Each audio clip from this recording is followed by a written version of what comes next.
নমস্কার বন্ধুরা, মিনুর রান্নাঘরে আজকে রান্না করব দারুণ স্বাদের একটা মাছের রেসিপি। এটা কি মাছ বলুন তো? দেখে মনে হচ্ছে না ট্যাংরা মাছ? না, এটা ট্যাংরা মাছ নয়। এটা কি মাছ আমি সঠিক জানি না, তবে ছোটোবেলায় শুনেছি এই মাছটাকে বাছা মাছ বলে। দেখতে অনেকটা ট্যাংরা মাছের মতো, কিন্তু ট্যাংরা মাছ নয়। এই বাছা মাছ আজকে আনা হয়েছে বাজার থেকে। মাছটাকে ভালো করে কেটে ধুয়ে নিয়েছি। এবার এই মাছটাকে রান্না করব। একদম প্রথমে এই মাছের মধ্যে আমি দিয়ে দিচ্ছি একটু নুন, একটু মানে যতটা লাগবে পরিমাণ মতো নুন দিয়ে দিলাম। আর দিয়ে দিচ্ছি একটু হলুদ, বাটা হলুদ দিলাম।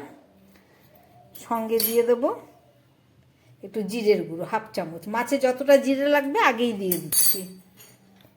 আর দিয়ে দিচ্ছি হাফ চামচ মতো লঙ্কার গুঁড়ো। এছাড়া একটু তেল দিয়ে দিচ্ছি, সর্ষের তেল দিয়ে খুব ভালো করে আমি মাছটাকে মাখিয়ে নেব।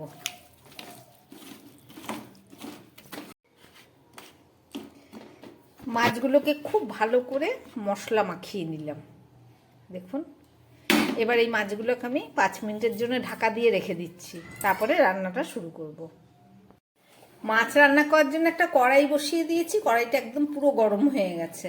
দিয়ে দিলাম এর মধ্যে পরিমাণ মতো তেল।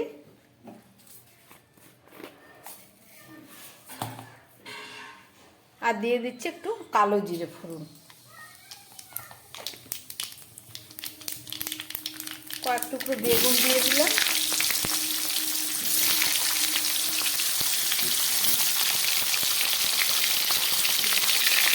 সামান্য নুন, তো হলুদ।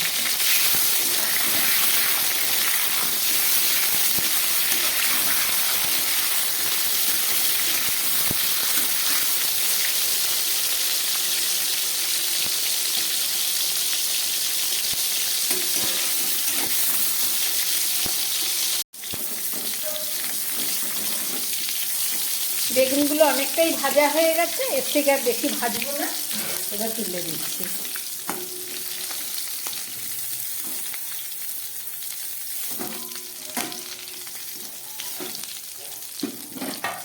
এবারে এই তেলের মধ্যে আমি মাছগুলোকে ভেজে নিচ্ছি।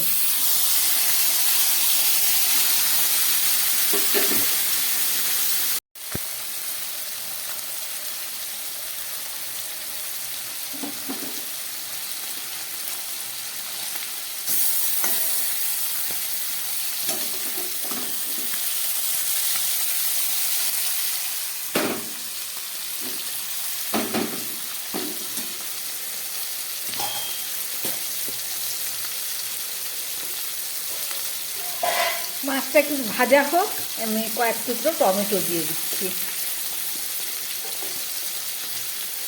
আর দিয়ে দিচ্ছি একটু চেরা কাঁচা লঙ্কা, আর সঙ্গে বেগুনগুলো।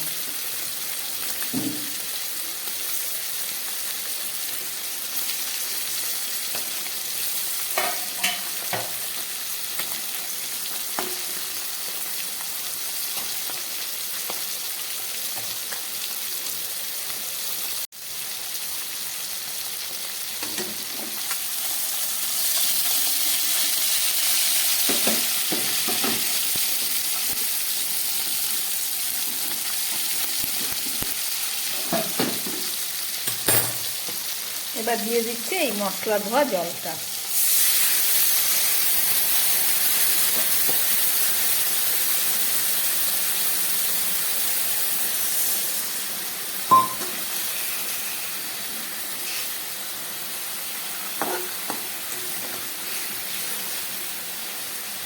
আর বেশি নাড়াচাড়ার জন্য না। এবার গ্যাসটা কম করে একটা ঢাকা দিয়ে দিলাম, রান্নাটা হোক। 4-5 মিনিট পরে ফেরত আসলাম।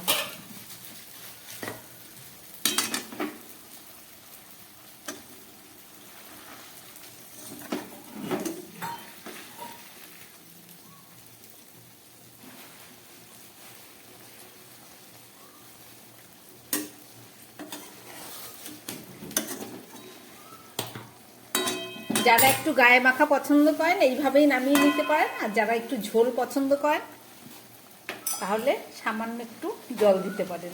একদম ভাজা হয়ে গেছে মশলা, মাছ সব।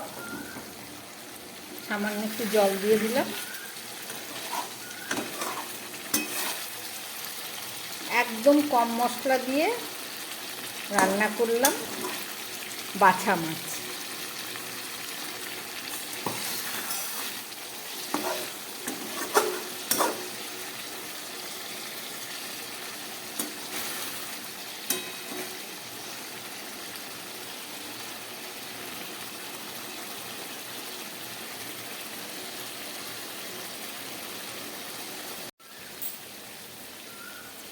রান্নাটা আমার একদম হয়ে গেছে, চলুন নামিয়ে ফেলি।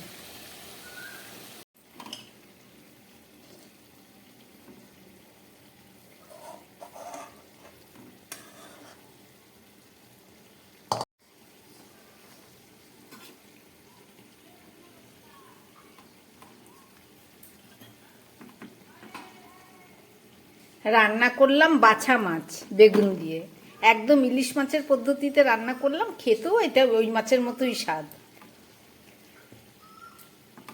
কিভাবে রান্না করলাম আপনারা দেখলেন, আশা করি আপনাদের ভালো লেগেছে।